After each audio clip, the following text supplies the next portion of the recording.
And this is the whole thing about this presentation. And we, of course, know about Dale Evans, and we know about Linda Sterling, and Gail Russell, and on and on and on, all the B-Western actresses. And but where did this originate from? Where did the name cowgirl come from? And you know it's Will Rogers that came up with that? And I'll get that as I move along. But all of these Dale Evanses and all the rest of them, some of them not really equestrian. Dale Evans was not really an equestrian, a trick rider by any means. And but she had a double rider, of course, who really knew what she was doing. But the early days, we're talking about the late 19th century, 1880s, and we're talking about the Wild West shows. I love Wild West show history.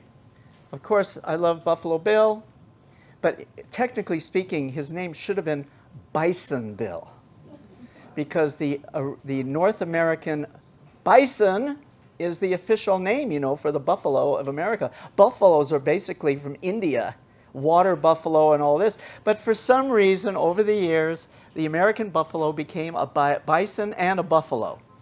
So can you imagine Buffalo Bill thinking, I'm going to be called Bison Bill? It does not sound right. And he was a showman, right? Buffalo Bill is perfect. It's just beautiful. So here we have the Pawnee Bill Wild West show. Pawnee Bill was another Buffalo Bill. And there were others, as I'll mention a few. The Miller brothers, of course, out of Oklahoma. The reason I was introduced to all of this is when I became the world expert family representative and chronicler of Thomas Ince. And some of you might know who that was. Thomas Ince was an actor in the New York stage in the 19th century and went into early films and was hired by Carl Laemmle of Universal in 1910 to direct. He wasn't a director. He learned a little bit, but he didn't know how to do it. But someone said Carl Laemmle is starting a new company called the IMP Company, Independent Motion Picture Company, and they need someone to direct this young actress that he stole from the Biograph studio called Mary Pickford.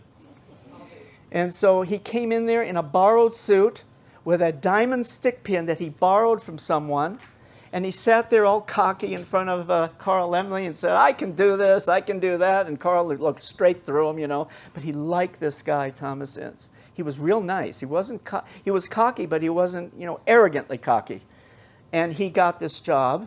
And they went to Cuba to do the films. And then eventually, he did so well with the Independent Motion Picture Company, the New York Motion Picture Company hired him to start a new kind of brand and company called the Bison Film Company.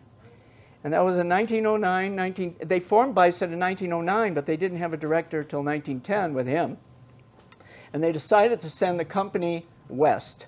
And they sent the company west with Fred Balschafer, who was the director of the productions and got everything settled here down in Los Angeles, in Edendale, which is north of Los Angeles, where Glendale Freeway meets Glendale Boulevard, and that's where the first Hollywood was.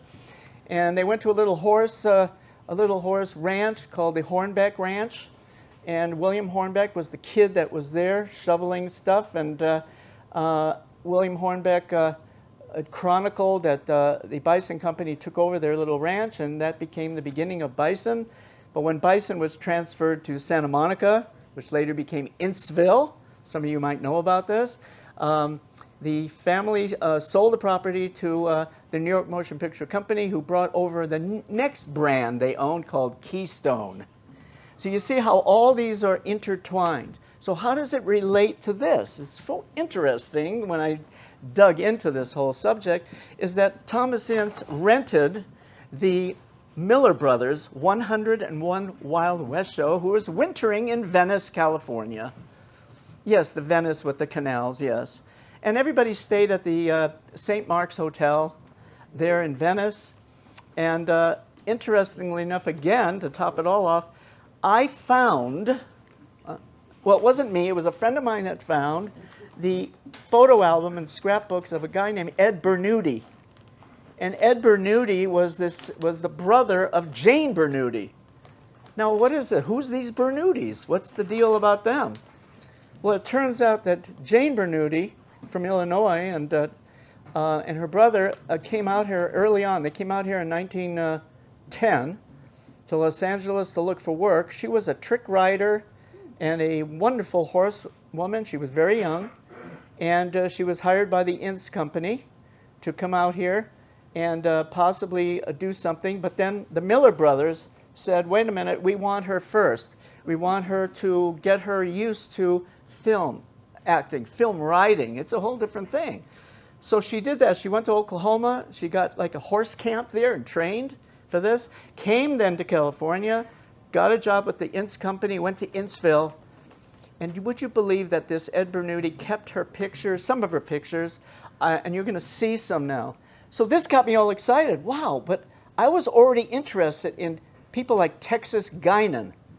Many of you might not have heard about her, but some of you might have. In the Broadway, New York area, she owned the biggest restaurant, nightclub in New York in the 20s and 30s, which became synonymous with prohibition issues, was arrested several times, and yes, they had burlesque there.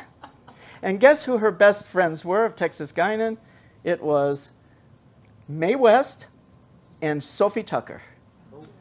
Why? All of them were singers, including Texas Guinan. I'll get back to her. So let's see now. Let's get to this. Now, how did this cowgirl thing happen? So let's go to this. Let's do this first. Okay, hold it. I was put. Oh, there it is. Sorry. I have my techie here. Brendan, right? Brendan to help me. Anyway, I just wanted to show you before I get on to this whole subject that this is what we're used to seeing, right?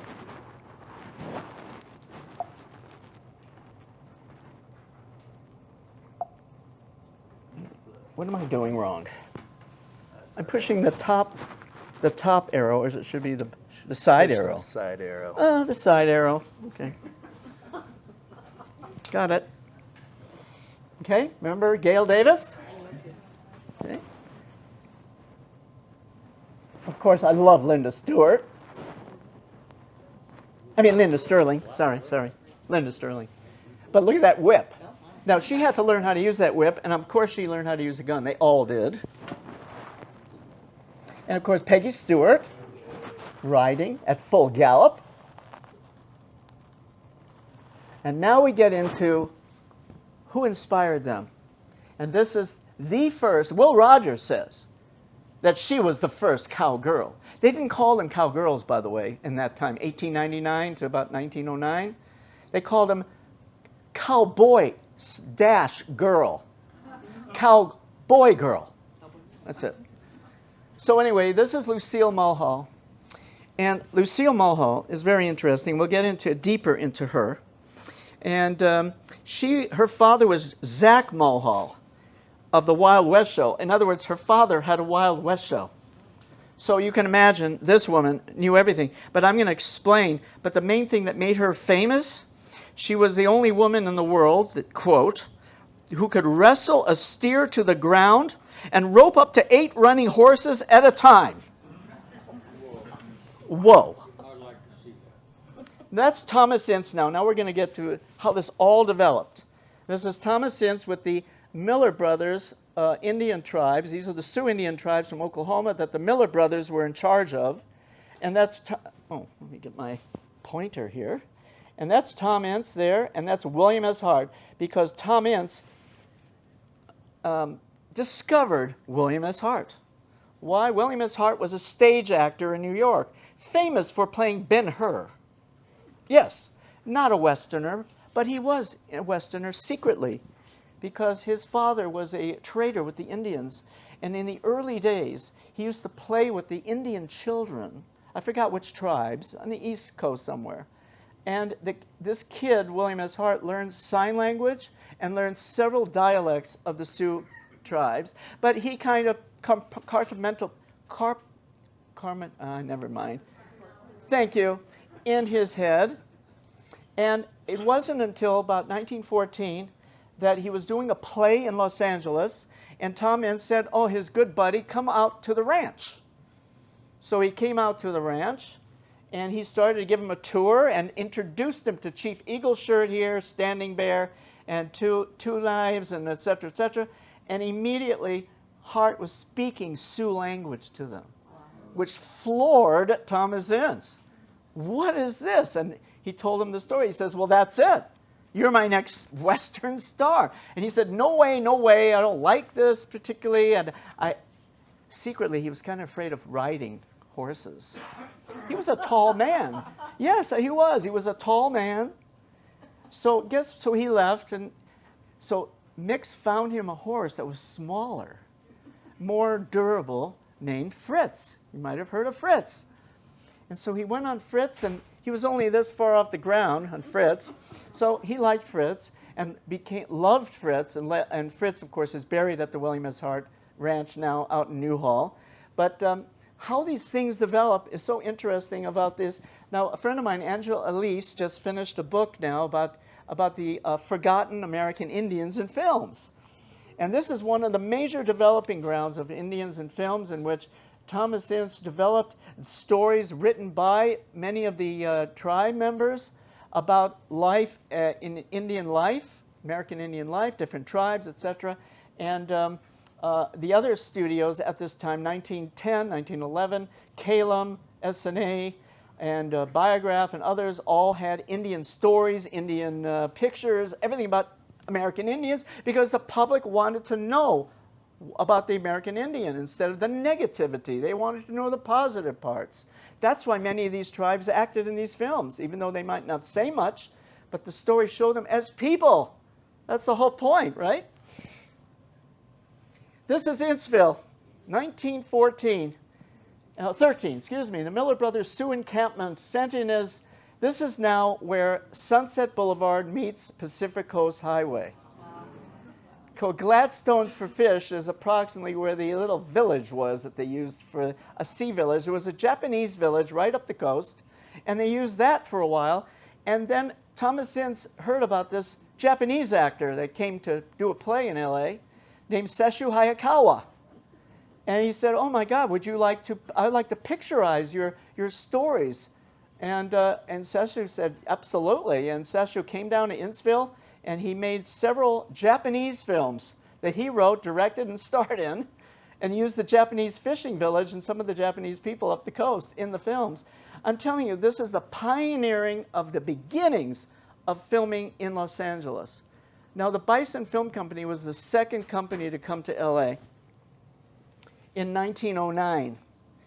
And if you saw the program for Lone Pine last year, you saw my article. The first film made in the Owens Valley was Iona the White Squaw by the Bison Film Company in 1909. And they came up here by train because of the water issues here in Mulholland. They put in the rail system in 1905. By 1909, the tourism was starting to boom. The Bison Company in LA were told that you should go up to Mount Whitney and to the Alabama Hills. You should shoot one of your films there. They came up and they shot Iona up here, and I found in Moving Picture World, which is pictured in the program, a shot of the crew on the Keeler stagecoach right by the Lone Pine station, train station. When I saw that, I almost died, because we all know for many years, 30 years, is that everybody thinks it was Fatty Arbuckle's film, 1920, The Roundup. But it's not. Now look at this. Inceville, 1912, and Ann Little. Ann Little is the star of Bison Films. That's her in the middle there, saddling up her horse. The other two girls, I don't know right now. I'm still working on them. I think they were just actresses, but Ann Little was a real cowgirl. In other words, an equestrian, and she knew what she was doing. She played a lot of Indian maidens over the years. I met her years later, and somebody stole her photo albums, right? Would you believe, like 20, 30 years later, I'm with Hollywood Heritage. We run the Hollywood Heritage. Here's a plug. We run the Hollywood Heritage Museum across from the Bowl, where Cecil B. DeMille did his first feature film, The Squaw Man in Hollywood, 1913. So our museum is all about the early days, like here, the filmmaking in Hollywood. What films were made there. The first films were Westerns, and I'm going to get into that in a minute. But I love Anna Little, and guess what? We bought Hollywood Heritage bought a collection of Hollywoodland, you know, photos and documents and everything of the development of Hollywoodland, the Hollywood sign, right? And the dealer said to me, I heard you're interested in other stuff too. And I said, yeah. He said, I have this photo album, and there's a lot of old cowboys and stuff in it. I opened it up. It's Ann Little's photo album, 30 years later. And this is one of the pictures from it. She didn't ID the other girls, unfortunately, but anyway. So here she is on her horse. You can see she was serious rider, serious actress. She was very good, and people loved her. They loved her so much. Universal, who bought the Bison brand and everything, had her at the opening of Universal Studios in 1915, and she was there with a ribbon, you know, all around her chest. She's Anna Little, Universal star, right? And there she is with William S. Hart. Of course they paired her with Hart. And there she is with her Hart. And this is in East Hollywood at the... now let me explain quickly. William S. Hart was the Ince star, but when Ince moved his operations from Inceville to Culver City, because Culver City was just being developed at the time, it was Thomas Ince and Harry Culver that developed the studios of Culver City, and they built the Triangle Thomas Ince KB studio in Culver City, which later became MGM Studios. Today is Sony Studios.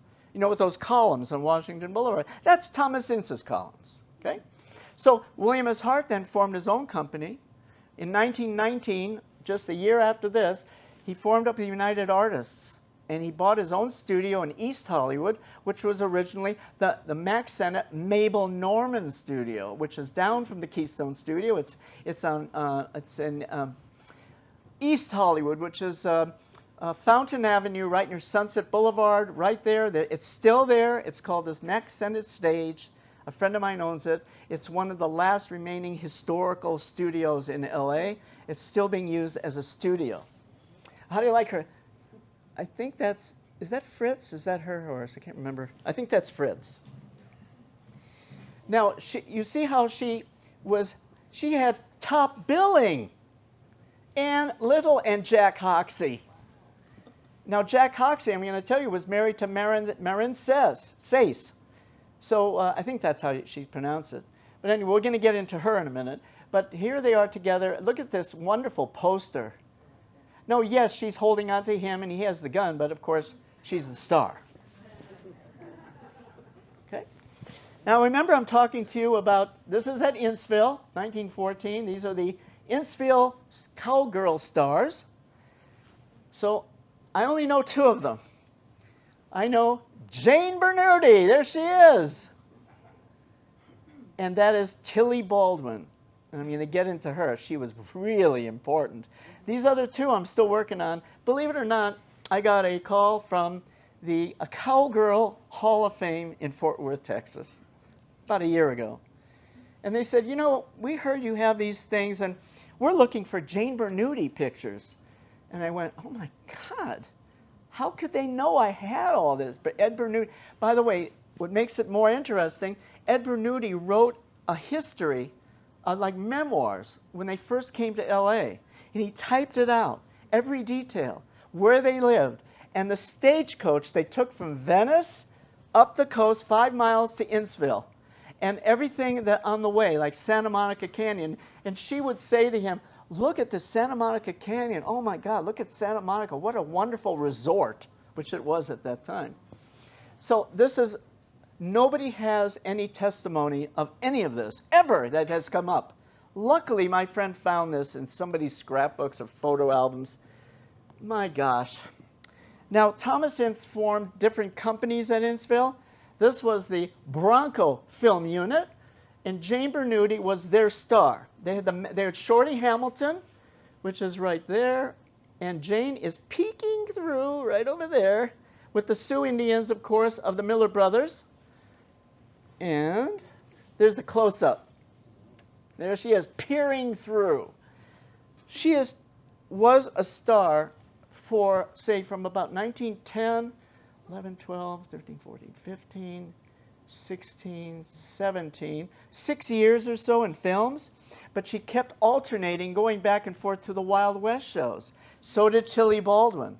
So when different seasons, when the season was done with the Wild West show, they went into films. That's how they earned a living, and they became well known internationally.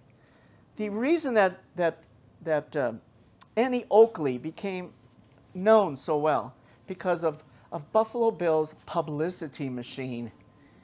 Now, the Miller brothers had a publicity machine too, but not like Buffalo Bill.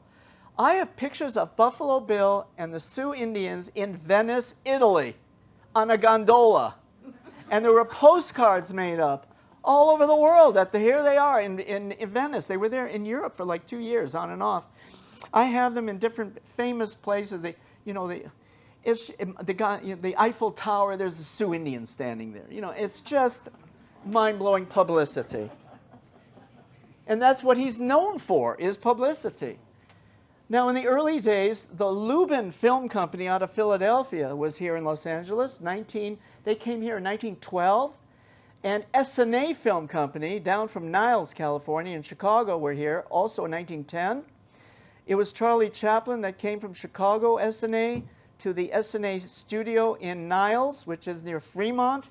Because I'm a part of it, I'm proud to say we have a museum and film programs in Niles. It's the Niles S&A Film Company studio and theater in Niles. We have the original railroad there that used to come, the first railroad that came from the east, Chicago, into San Francisco. Goes right in front of where the studio was. That's how Charlie got there. Charlie made a whole bunch, I don't know why it's flicking. The whole thing is that Charlie was there, and then Charlie wanted to go to LA.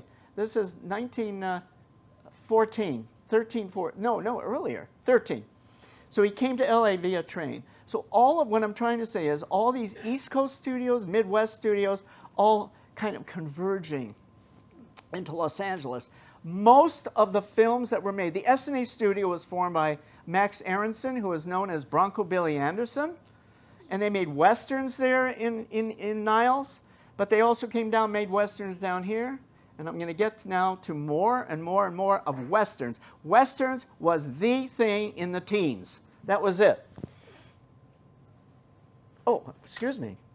I forgot to mention. So Jane got jobs working for all these companies, not just Innsville. So I found her. There she is with the S&A company. It says Lubin, but it's S&A. That's not Buffalo Bill. That's Buffalo Bill's friend that looks just like Buffalo Bill, who doubled for him in the films. I forgot his name. Okay, now we go on. That's a close-up of them standing there. Now, that's Jane, but I got to know who she is. I got to know who they are. I think I know who she is, though, but we'll get to that later if I can remember. But these are forgotten ones. So the Cowgirl Hall of Fame is trying to figure out who these unknown women are. They were important at the time. They even got billing, and nobody knows them. Now look at this. I found this in Moving Picture World. This is about Jane. This is publicity for Jane. So it says here, Jane Bernuti of the Universal, which is Bison and Ince, the champion horsewoman of the world, and also I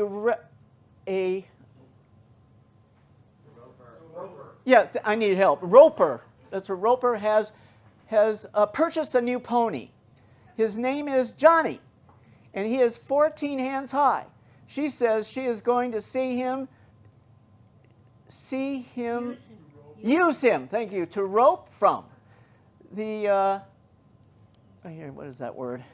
Little horse. The little horse is at Miss Bernuti's Santa Monica home. Okay? This went out around the world, Moving Picture World. This shows you they're building her up as something special. And this the same kind of articles. Look at this, 1914, doings at Los Angeles. Look at all this. El Christie, Nestor Comedies, every studio, Majestic Company, every studio that's out here. A.F. Frazier is enjoying themselves at Ocean Park, visiting I mean, this is why I have this knowledge, because I've studied moving picture world and news weekly of what's going on, and it's in here now. I'm telling you, it's like I was there. Thank you, moving picture world. Right? Right? And look, there's Jane. This is from Ed Bernuti, her brother's photo album. There she is on Johnny. That's Johnny. Isn't that exciting? And of course, the Indians there were not acting. Many of them were wranglers. You know, many of them were cowboys, and they were hired by Ints. They took care of all the horses. There was a giant stables up there. They did the training, the feeding, the grooming, bringing them out, giving them the stars. And Johnny is her personal horse, and they would take care of her horse as well. Now, Mabel Strickland is important. God, let's get to her. Let's see here now. See, I get really excited about all this stuff. Wait till I read you at the end the list of cowgirls here that I'm not covering. All right, anyway, Mabel Strickland was one of the best stunt riders on the rodeo circuit.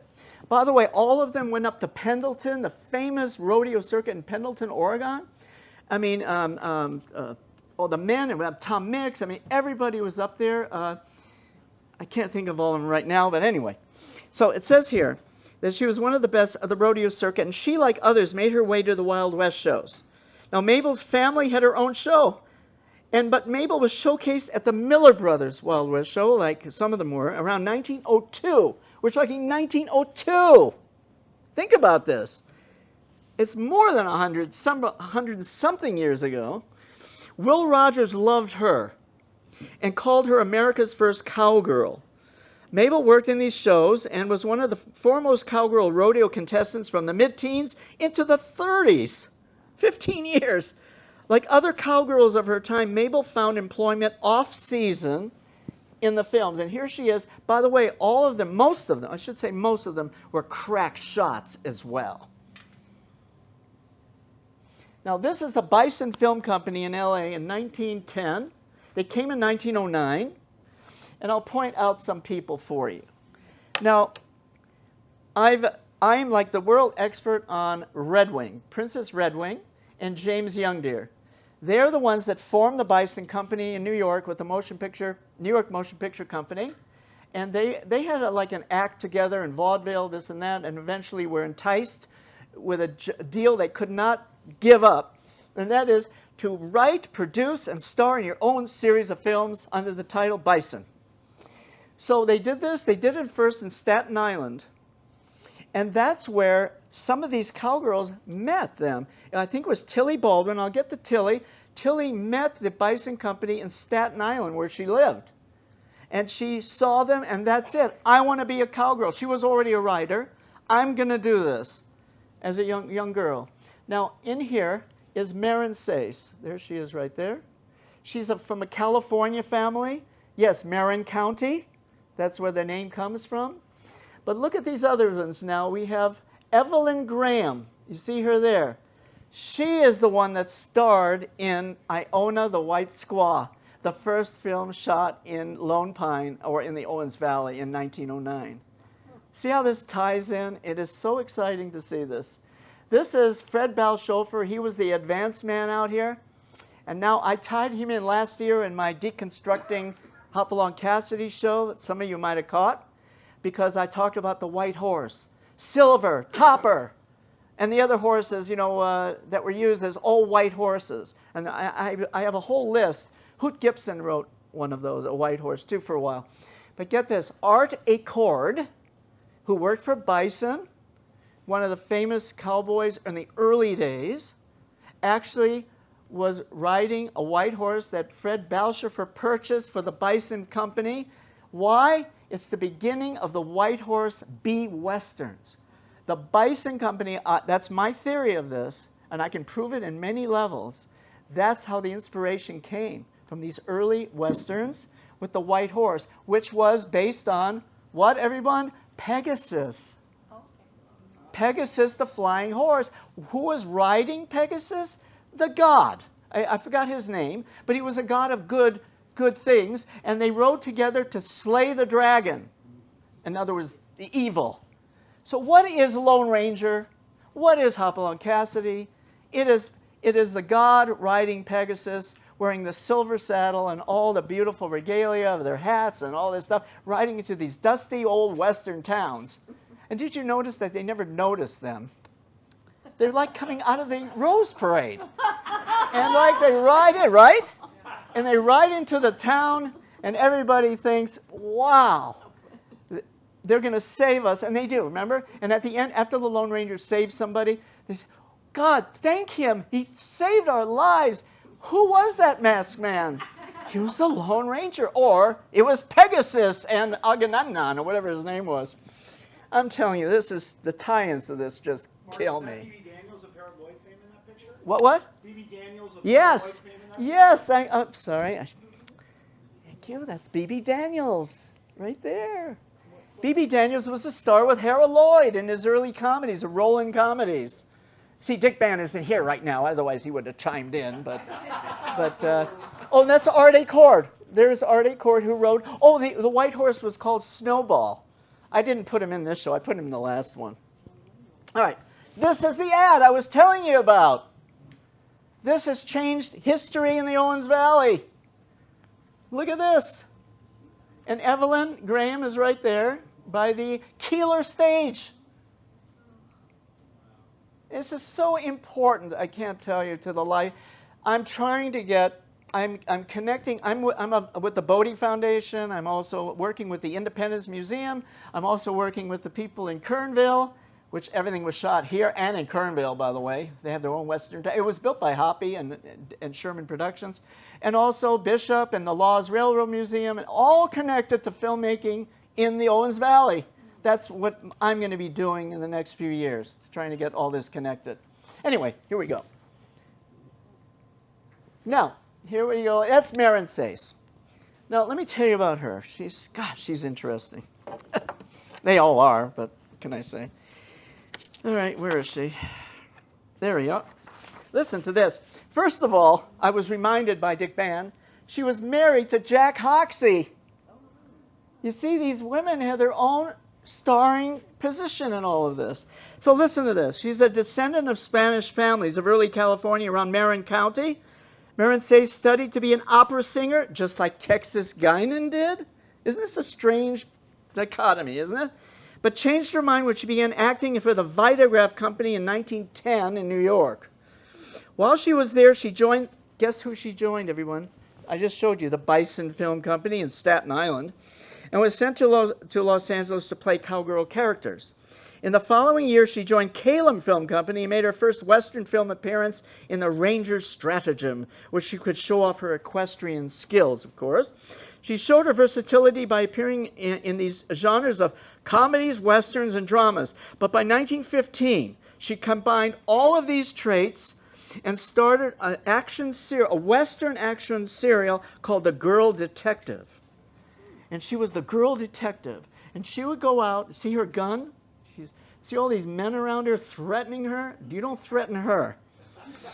And she did The Girl from Frisco, 1916, Black Rider of Tasajara, 1917. She continued into the 20s, appearing in Western films for different Poverty Row studios to be Westerns. Into the sound era, playing Western parts all the way into the 40s. And guess what? She appeared in a TV episode of The Lone Ranger. How do you like that for a full circle, for a woman like this? God, I love her. Now we talk about Helen Holmes. Oh my God, Helen Holmes. She is, wow. Helen Holmes was born in Chicago in 1892. She began as a photographer's model. She was attractive, but performing in live theater, making her Broadway debut in 1909. We're talking early days stuff here.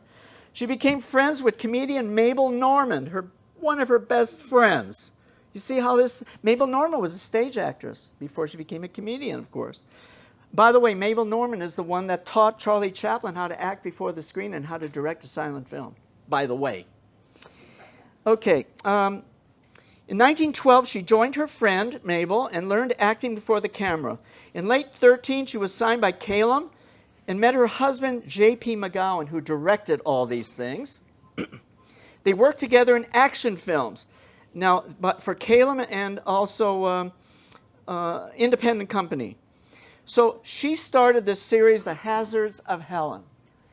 The hazards of Helen are really hazardous because there was no CGI in those days. And is this her? Yeah, that's her on her horse, her personal horse. And you see the railroads behind that they rented. The company had a new brand starring Helen Holmes called Signal Films. And what was it about? It was about she plays either a telegraph operator, a station manager, a supervisor of the men on the railroad. And she would go on her horse and run from one station to another and make sure everybody's doing what they're supposed to do. But of course, there's bad guys everywhere. So yes, she was armed. Yes, she got them. And guess what? You have a little treat, because at the end of this, I have two short clips, one of Texas Guining doing her thing, and one of Helen Holmes doing her thing, like a full run and horse-to-train transfer, which you're gonna see. Very exciting. These were exciting films. And there she is with Jack Hoxsey. They did films together, of course. And now Helen Gibson. They're like sisters. They're not sisters, but they're like sisters. And I'll explain why they're like sisters, because when Helen Holmes formed her own company with J.P. McGowan and did other things, guess who took over The Hazards of Helen? Helen Gibson. Who was Helen Gibson married to, people? Hoot Gibson. See, the connections are incredible. So let's talk about her. Helen Gibson, Rose Wenger was her real name. Originally from Cleveland, Ohio, she loved horses, wanted to ride them at a young age. Helen saw her first Wild West show in Cleveland in 1909 and was hooked by answering a Miller Brothers 101. Miller Brothers grabbed these women. That's why Pawnee Bill did, and they grabbed them because they were stars. Remember that early poster I showed you? Those are the women that we do not know who they were, but these are the women that went into films from them. Guess where she got the ad? Billboard magazine. The Wranglers taught her to do trick riding, and she performed for the first time in 1910. I was already practicing picking up a handkerchief from the ground at full gallop. I can't do that anymore. I went riding just yesterday in the Alabama hills, thank goodness, for the first time in years. I could barely get my leg over the damn horse. But once I was on, I was fine. But getting on and off, forget it. She stayed, well, I'm only 40 years old, but you know, she stayed with the Miller Brothers for over a year. And in 1911, when the show closed for the season, she was stranded in Venice, California. Guess who was in Venice? As I told you, Miller Brothers. Thomas Ince saw her and said, come on up to Innsville. So she went up to Innsville. Remember, Jane Bernoudy's already there. And hired her as a cowgirl. In 1913, she met Hoot Gibson at Universal, because Universal owned Bison Brand in Innsville for a while. And they performed together. In 1915, Helen was doing stunt doubling for Helen Holmes. So she knew about the script. She knew exactly what to do. They even looked alike, same hairdo, etc. And they did all these railroad westerns. When Helen Holmes left Calum, Helen became the railroad serial queen, starring in 69 episodes of The Hazards of Helen. 69. Can you imagine how tough this was? I have pictures of some of them in crutches, and they hurt themselves, and of course the men did too. So anyway, let's move on. Later, she created Helen Gibson Productions to produce her own Western film series. After she left film, she was signed by the Ringling Brothers and Barnum and Bailey Circus in 1924. She performed trick riding for the circus for years and returned to Hollywood to become a professional stunt double for many of the female stars until 1954. Wow! And you're going to see, well, anyway, I'm all excited here. What can I say? Look at this. This is one of her stunts. In other words, what's happening here is that she hangs on to that, and her friend lifts her up on this and drops her onto a moving train. Yeah. Now, let's talk about Olive Carey. Remember Olive Carey and the Searchers? Remember, she's the mother in there, and And Harry Carey and John Wayne goes outside and holds his arm, and Olive Carey's the old lady in the house. Well, that's Harry Carey's wife, Olive Carey. Yes, she started early on. This is at Universal, 1916, and this is Harry Carey, right there. There's Olive, and also, guess who this guy is?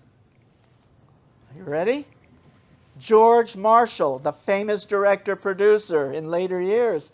He was an actor, wrangler, writer. Okay? I mean, these are things that you just don't know. So Olive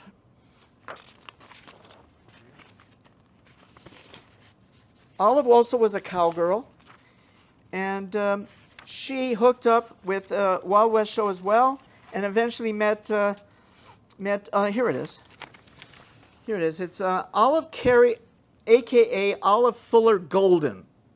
She made her first film in 1912 at the Selig Company. Selig was the first studio in L.A., and guess who was their Western star? Tom Mix. We're talking early teens. See how it's so incestuous.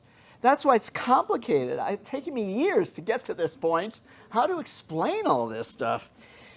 Anyway, she was with Selig, and by 1916 she moved to other companies and met Harry Carey, and they became a team. And this is she did 80 credits in films and television of Western films. 80 credits. And I showed you what she looks like. There's a close-up. Look at him. He's so serious, you know. But look at her. She's the women. I can tell you right now, all these women stars at this time. Oh. Okay. Look, it's all right, Brandon. Don't you guys love technology? It's all right. I think they're all used to this already on their own computers. So. Anyway, my point being is, if you look at her attitude, this is the attitude of most of the women who were in the films in these early days.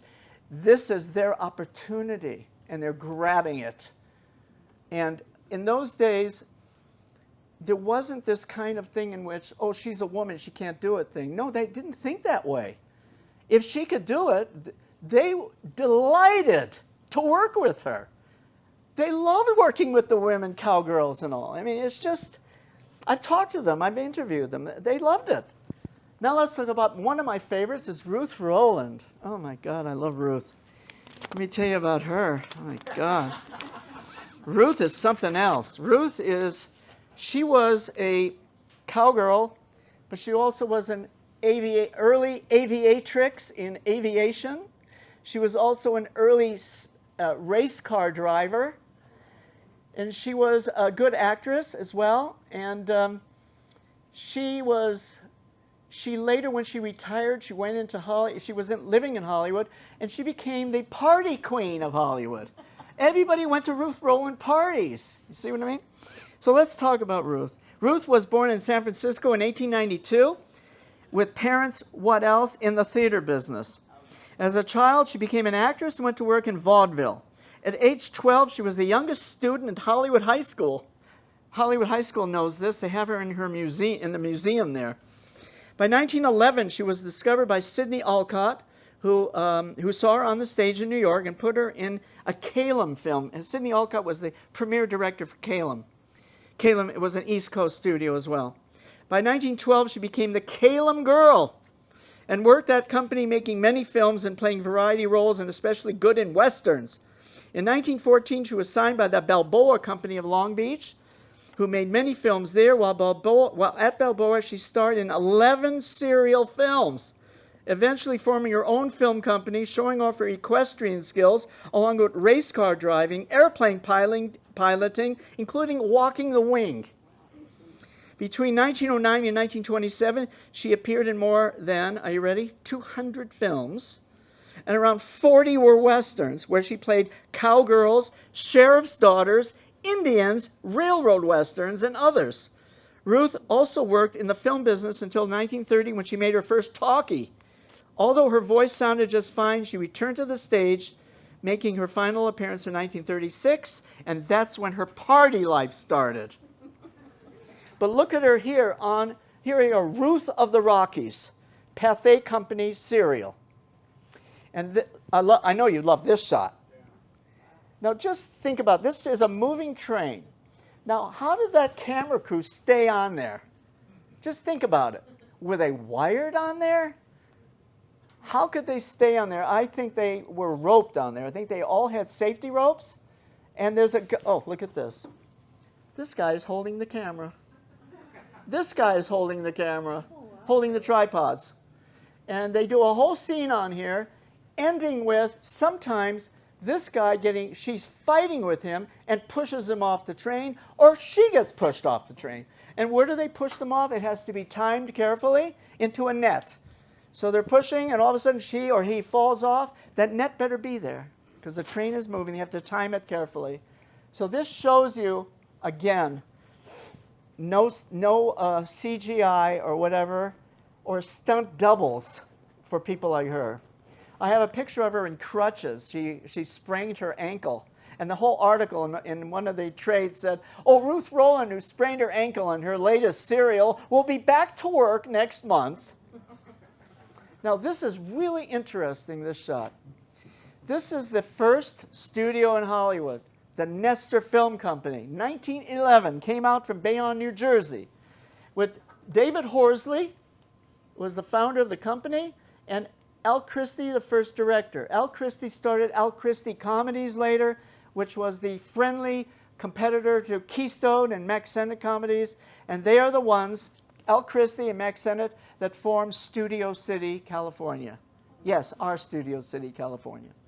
Now, so I'm studying this, and I'm looking for, I know Victoria Ford worked for Nestor, and I found her. There she is, the Nestor cowgirl, sitting there at the very end. But then I have a big panorama shot of this, and I found out there were 16 cowgirl actresses in all the men. They were all kind of interspersed. And I couldn't believe that many. There were that many in 1911 already were female, either wranglers, writers, trick writers, actresses, or stars. And Victoria was their star at that time. Who did Victoria marry, everyone? Tom Mix. And there she is with Tom Mix, with her mother, Eugenia Ford, who was a star in her own right in silent films. And there they are at Mixville. I know it's Mixville because there's the eucalyptus trees, because Marc Wanamaker found, I don't want to say it's a coincidence, miraculously, the only overall shot of Mixville taken in 1914 in that valley there with nothing there, and there's Mixville. It came from a glass negative. It came from the basement of a house in Edendale of a man that worked at the studio, and his great-great-grandchildren called me and said, we have these old glass negatives in the basement. Do you want them? So I said, yeah, I took them. So I looking through them, and there was Mixville. Oh, my God, you should see this shot. I didn't put it in here, but it is spectacular. I can blow it up as big as this wall. That's how clear it is. And now we get to Texas. God, I love this woman. Look at her smile. Don't you love her? She's the one that had the New York nightclub.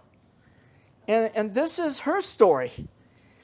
Marie Louise Cecilia Texas Guinan was born on a cattle ranch in Waco, Texas, to Irish immigrant parents in 1884. And at an early age was sent to a parochial school where she learned the finer things of life. Remember, she's from a ranch. She's a cow-punching woman, right? Growing up on a cattle ranch provided her with basic cowboy skills. She honed her marksmanship, great shot, and she became really a super roper. She was a great roper. In 1898, get this is pre-19th century, her parents sent her to the American Conservatory of Music in Chicago, Illinois. Why? She had a great voice. Opera. After developing her soprano vocal talents and finishing her studies, she joined a touring acting company. Get this. She joined this company that was featuring American Wild West acts. By 1906, after a failed marriage, she moved to New York to pursue a career as the singer again. in the entertainment business. She found work as a chorus girl and adopted the name Texas Guinan to give herself an edge in the competitive marketplaces of vaudeville in New York. Within a year, she had the female lead in a stage production where she accidentally shot herself on the stage with a loaded gun. She really did shoot herself. Woo. She also began to market herself as a singer-actress and appeared in several productions. By 1910, she had achieved a degree of national stardom. 1910. Her film career began in 1917. 7 years later, continued to 1933. She was signed by Triangle Film Company of New York to star in 4 two-reel action Western films with the emphasis on this Western genre, and because she knew how to do everything in Western. She could shoot, ride, rope, do whatever you want. The Triangle Company billed her as the female Bill Hart. Have you ever heard of Texas Guinan? Have any of you heard of her? A few of you have. This is an amazing story. In 1918, she was signed by the Froman Amusement Film Company to make more Western films, including Boss of the Rancho, Heart of Texas. With the coming of 1920s, the Bullseye Reelcraft Poverty Row Studio made a series of Western films including Lady in the Law, Girl of the Rancho, Desert Vulture and Code of the West, and Texas of the Mounted. By 1929, she starred in 2 sound feature films, and then she went to New York and became the queen of the nightclubs. Look her up in Wikipedia. You must see her. Look at, these are some of her ads. That's the Reelcraft Outwitted. 1919, mind you. Look at her with her gun. Look at her 2-gun. 2-reel, 2-gun feature. Okay, now, what we're going to do now is, I'm going to show you, now we can do those clips. Okay. Good? Now I will show you, and I will narrate over it to point out some neat stuff about them in action. Because I can bellow here forever, but you got to see them, okay? So let's have some fun now. Can't wait. Oh, while he's doing that, I'll show you this. Believe it or not, there is a Guinan family that has found her films everywhere they could find them. It came up with a DVD you can get. And it has 1, 2, 3, 4, 5, 6, 7, 10 films on here. And guess what? The Gibson family came up with Helen Gibson's Silent Serial Queen DVD. They found the films. They were doing this on their own, and they did a book. The guy, I talked to the guy on the phone. He did a book on his great aunt or whatever it is on Helen Gibson, who she was. And on here they have like 1, 2, 3, 4, 5, 6, 10, 8 or 9 films on here. And look, if it wasn't for them, these families, these films would have languished at the Library of Congress somewhere. Who knows? Okay, there we go. Start with the first one, I guess? Yeah, first one. I think the first one. Well, we'll find out. Maybe not. We'll find out. I guess the second one. Oh, no, here we go. Look at this. Jig letters, Texas Guinan, letters. And at this time, they had a lecturer talking over the music, describing what I'm doing with you now. Texas Belle, sheriff. Oh, she's the sheriff, owner of the Bell Ranch.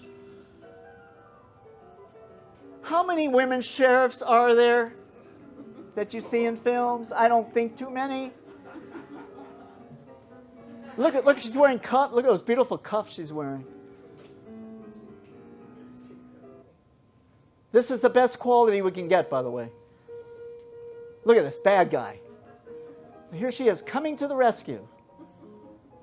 He's choking this damn kid, you know. Look at her. She's going to rope him. Look at this. She's going to rope him. I know it's cut off a little. Can't help it.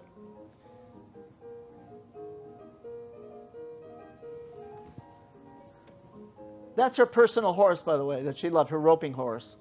I forgot the name.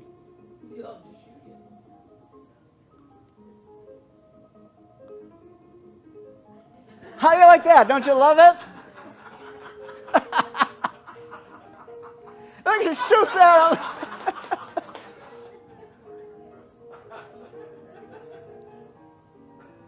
Get out of here. Now, the motherly instincts, of course. How dare him?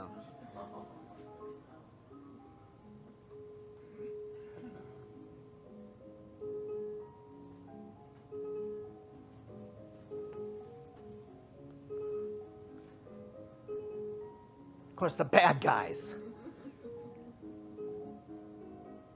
What do? They want to get rid of this woman sheriff any way possible. She's in the way. They're going to frame her. And he's part of it.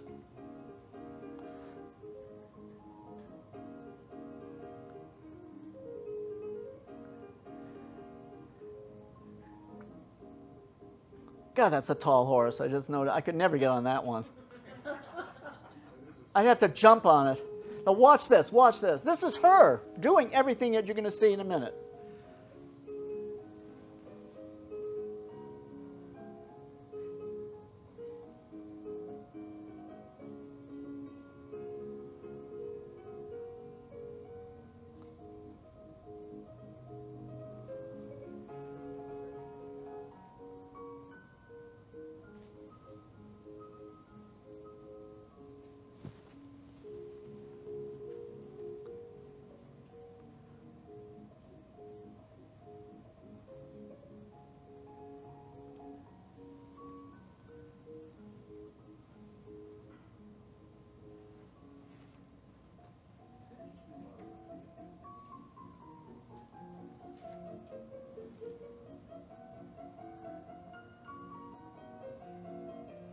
What can she do? They'll disarm her. She's escaping.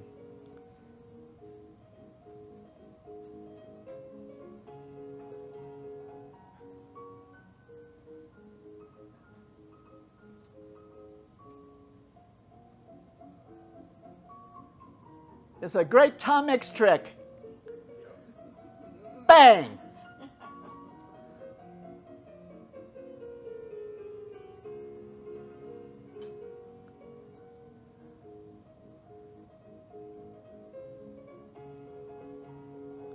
And she finds where they're doing the brandings. And the rest of the film is how she proves that these are the crooks and she's not. But get this, you're going to love this. I didn't want to show it now because we don't have time. But she's captured by these horrible men and she's branded by them.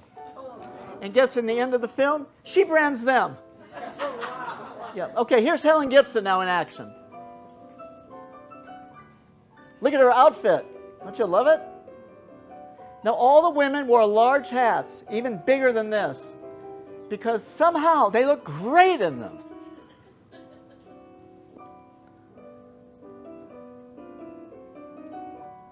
This is one of the railroad hazards of Helen.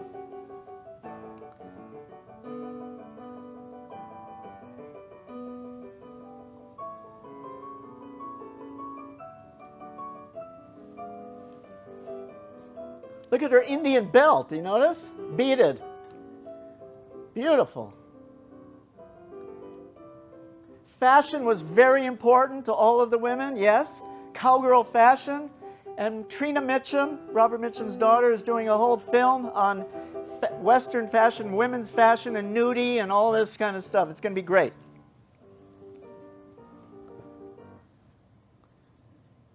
It's okay. It's just the second section. It'll start up again. It better. Yeah, there we go.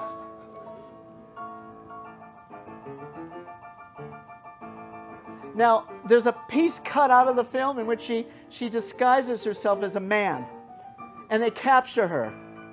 And they're going to kill her, and they're tying her up. But there's a train that's leaving the station, and it's going to hit a dynamite car. And they're going to blow up the whole train. The bad guys want to blow up the whole train. So she has to save the train.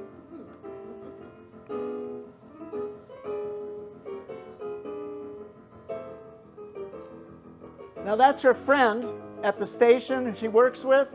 Yes, they're romantically involved.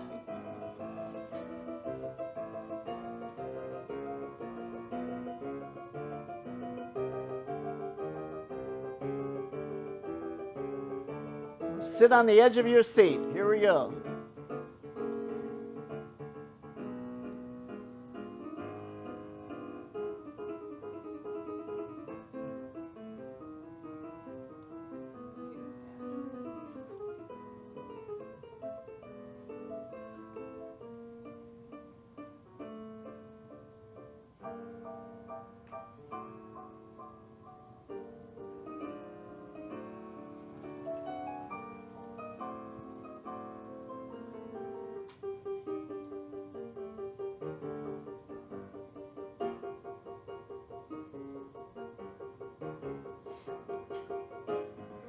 Wow.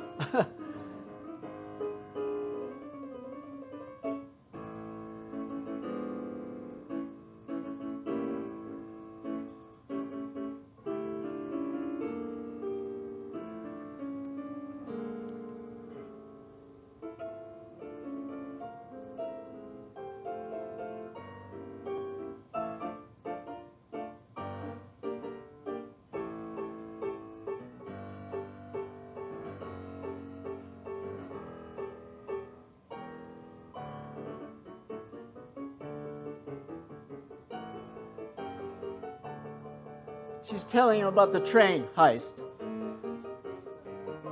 And somehow her hat stays on. I don't know how.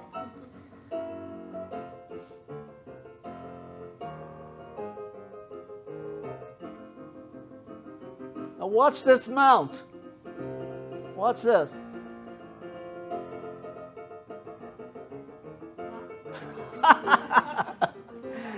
Wow. She holds onto the horn and just pulls her right up. That does take practice.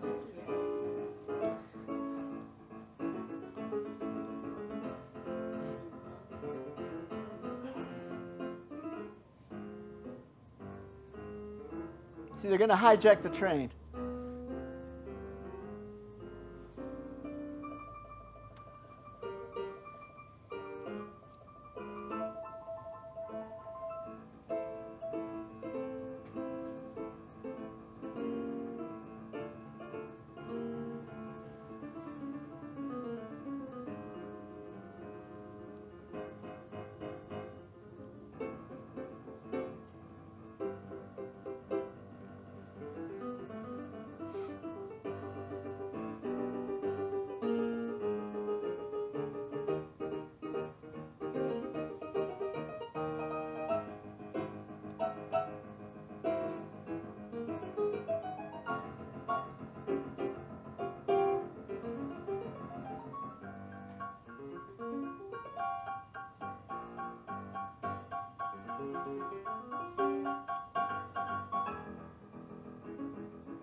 That's the way to stop a train. Yeah.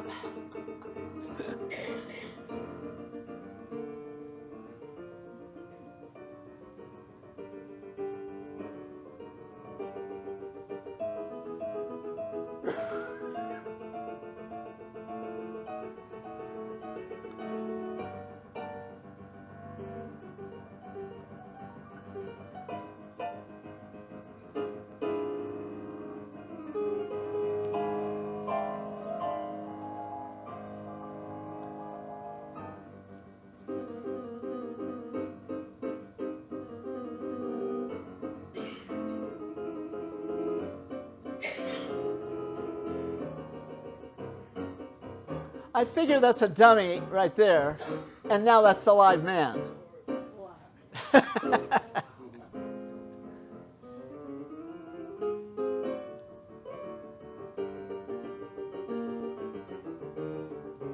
This is one of the biggest locomotives you can imagine. It's called a big boy. Look at how big it is. Look at those wheels.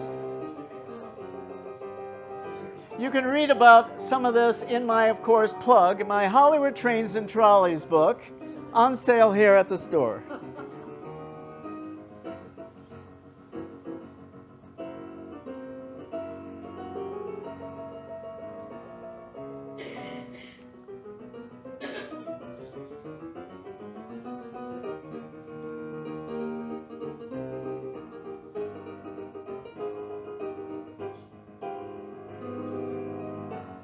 Okay, here we go. Full gallop, transfer to train. It has to be timed perfectly. There's only one handle there to grab.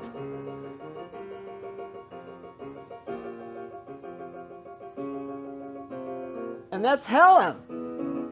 It's not a stunt woman, it's Helen.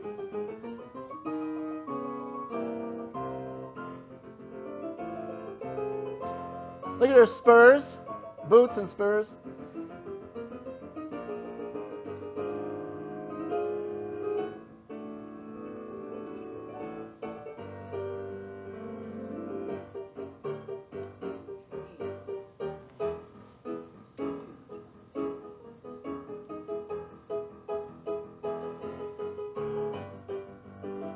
This was all shot approximately in the Glendale area of, around North Hollywood, somewhere around there.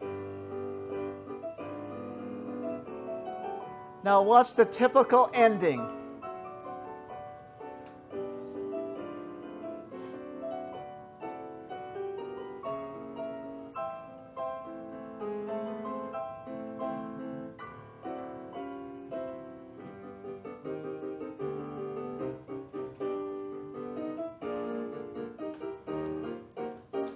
Now everybody's happy and lovey-dovey.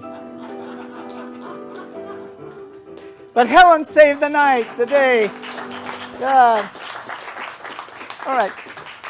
So what I urge you to do, because I had to run through this so quickly, read in the article, in the program. It's 4 pages in great detail with pictures and everything on all the women and others like Tilly Baldwin I already touched on. Okay, so make sure you do that. And now, any questions? I guess you can put up the light.